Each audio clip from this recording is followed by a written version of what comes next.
Zbadal som, ako po ceste beha kačička s malým. Zastal som a v kanáli som videl, že sa pohybujú ďalšie malé. 6 mláďat spadlo do hlbokého kanála krytého mrežou, ich mama sa k ním nevedela dostať a pobehovala po rušnej ceste. Všimol si ju okolo idúci vodič, ktorý neváhal zavolať hasičov.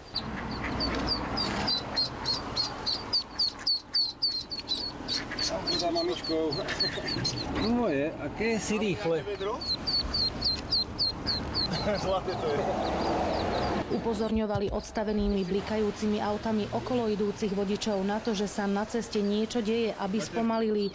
Ďalšie mláďa uviazlo na druhej strane cesty. Hasiči liezli do kanála popri autách, ktoré cestou prechádzali. V premávke si tak museli dávať pozor aj sami na seba.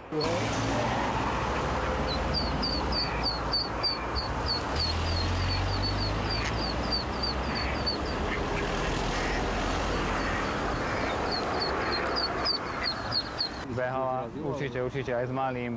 Zo 3-krát by ich tu už bolo zrazilo.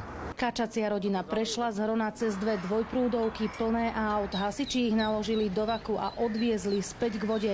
Všetky sa bezpečne vrátili tam, odkiaľ sa vybrali na výlet. Oni pôjdu za ňou.